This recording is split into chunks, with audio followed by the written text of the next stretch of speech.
This slideshow is about the relationship between labor and big business in 1911. To understand this relationship, we will examine just three people. The first is Clara Lemlich, a young Jewish girl who fought to improve the lives of workers laboring in factories like the Triangle Shirtwaist Factory, and Isaac Harris and Max Blank, who owned that factory. They were also Jewish immigrants, but they had built the Triangle Shirtwaist Factory from absolutely nothing and wanted to protect the way of life that their successful business had given to them. The huge 1909 shirtwaist strike illustrated the differences between the business owners like Max and Isaac and the laborers like Clara Lemlich. Max Blank and Isaac Harris were Jews who had immigrated from Russia in the 1890s to escape the pogroms, anti-Jewish riots. When they arrived in New York City, they were sweated in horrible tiny shops. They eventually became shop owners in the modern era, quote unquote, of the large factories and electric sewing machines. These Russian Jews built the Triangle Factory into the largest blouse-making factory in New York City, with 2,000 shirts made per day, worth $1 million per year. The 1909 workers' strike threatened to end all of this. Clara Lemlich was a 5-foot-tall Russian Jew whose family had been in the United States for only 8 years. They had also left Russia to escape the pogroms, just like Max and Isaac 20 years before. But Clara was a worker in the Learson Shirtwaist Factory, a competitor of the Triangle Shirtwaist Factory, but she saw the bad conditions and horrible treatment of all the workers suffered in all the hundreds of shirtwaist and garment factories in New York City, and she hated it. Clara worked to organize the poor workers into unions so that they could fight the owners and get better working conditions and better pay.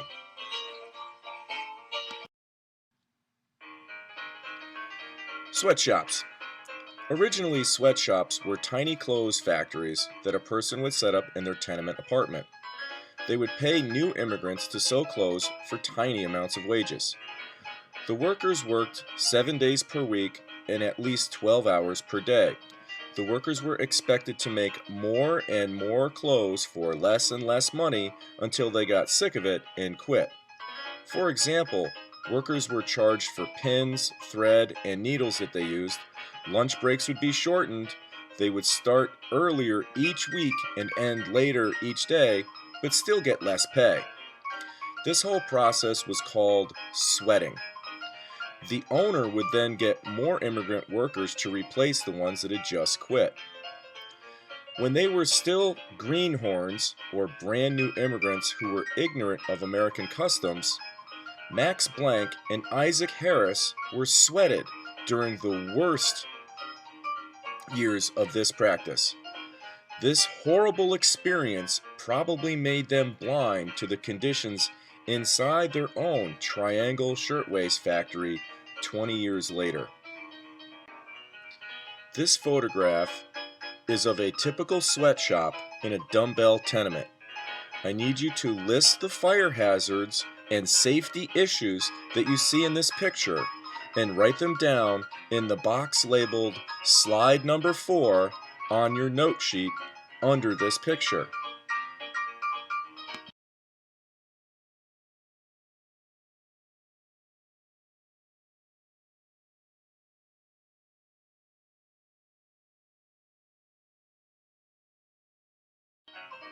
Labor unions.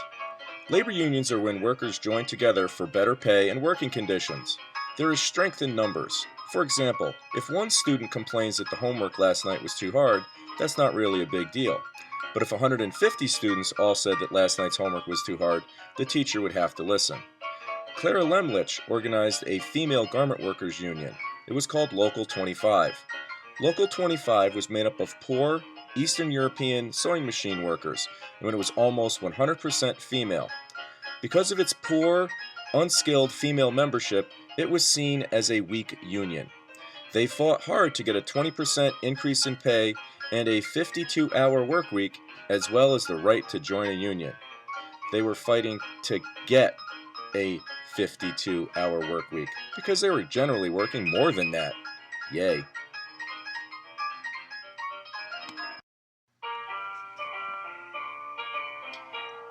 On your note sheet, answer the following question. How would a union hurt owners? Think about the power a large group of people have compared with just a single individual. Also, think about how a union would want better pay and work conditions, but who would pay for this? Max and Isaac were genuinely hurt when they found out their workers were joining Clara Lemlich's Female Garment Workers Union Local Number 25. The conditions in their triangle factory were much better than when they had been laborers in tiny sweatshops in the 1890s being sweated.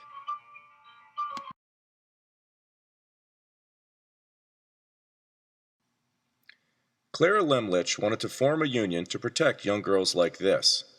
The young girl on the left is wearing a banner written in Yiddish, the traditional Jewish language of Eastern Europe, because most of the clothing workers were Jewish and did not speak or read English. Notice that she is also holding an American flag.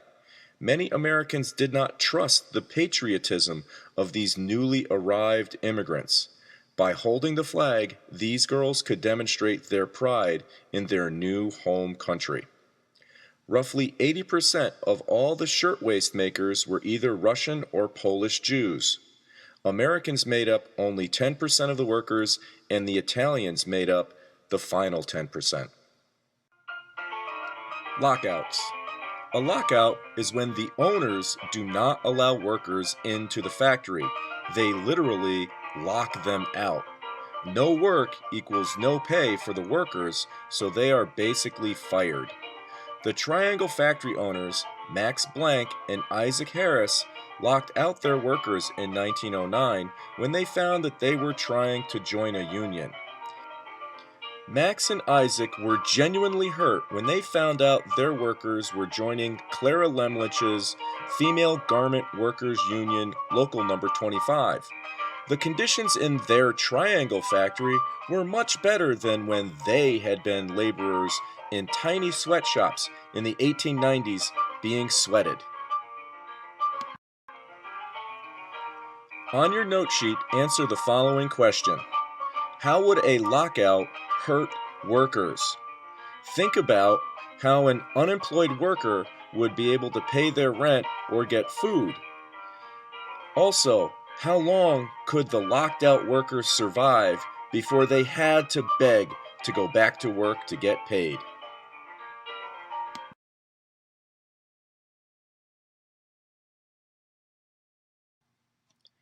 In the last few years, there have been several very high-profile lockouts. In 2011, National Football League owners locked out their players in a dispute over money from TV advertising. More recently, in 2012, the National Football League owners again locked out the officials in a dispute over money. And right now, in 2012, National Hockey League owners are locking out their players over wage issues. Strikes. When workers refuse to work, then there are no products made for the owners to sell and make a profit from. In a dramatic meeting on November 22, 1909, Clara Lemlich jumped up on a stage at a union meeting dominated by men and declared the following. I have listened to all the speakers. I have no further patience for talk, as I am one of those who feels and suffers from the things pictured and spoken of. I move that we go on a general strike. Clara Lemlich then organized the strike of over 20,000 women in 1909 that stopped the production of shirtwaists for 12 weeks in over 500 factories all over New York City. Over 70 factory owners surrendered almost immediately to the demands of Clara's union, Local Number 25, which demanded a 20% increase in pay, a 52-hour work week, and the right to join a union. On your note sheet, answer the following question. How would a strike hurt business owners? Think about how owners make their money and how a workers' strike would affect that. Strikebreakers.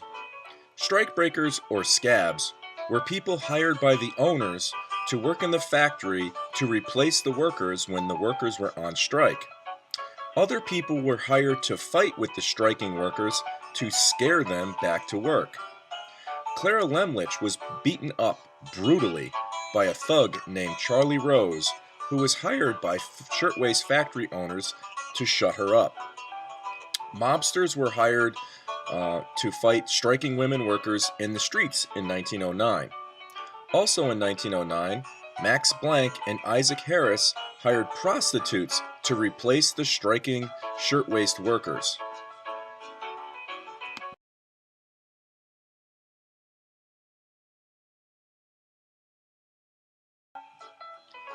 David von Drehl, in his book Triangle, The Fire That Changed America, noted the cultural differences between the two main ethnic groups that made up the shirtwaist workers.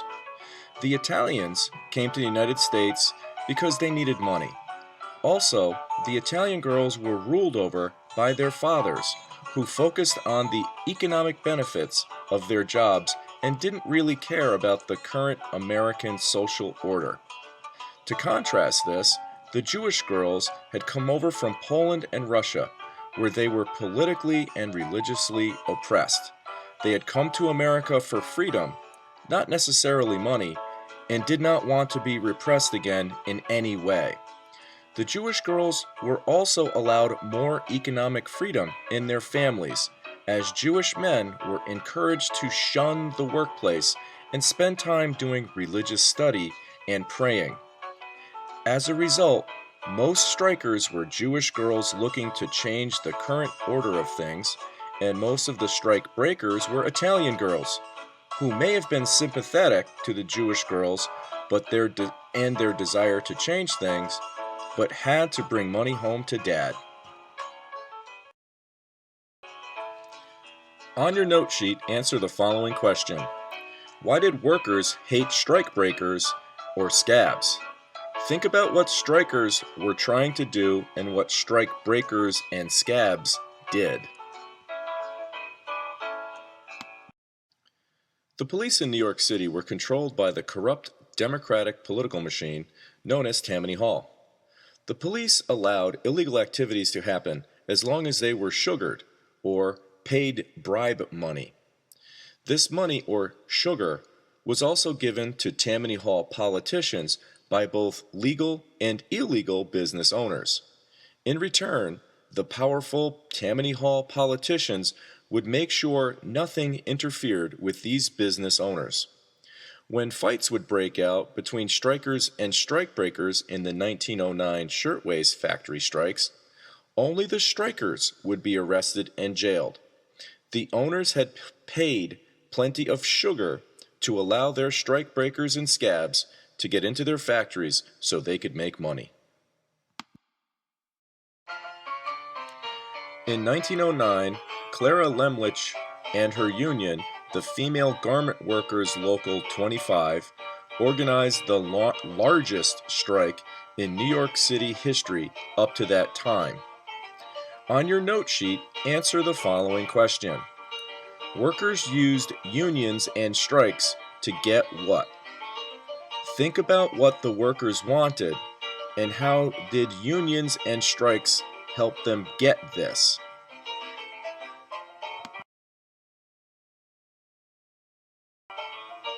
In 1909, Max Planck and Isaac Harris, owners of the Triangle Shirtwaist Factory, used lockouts and strikebreakers because of the massive uprising among their shirtwaist workers? On your note sheet, answer the following question. Owners used lockouts and strikebreakers to get what? Think about what the owners wanted, or in this case, didn't want, and how would lockouts and strikebreakers help them get this?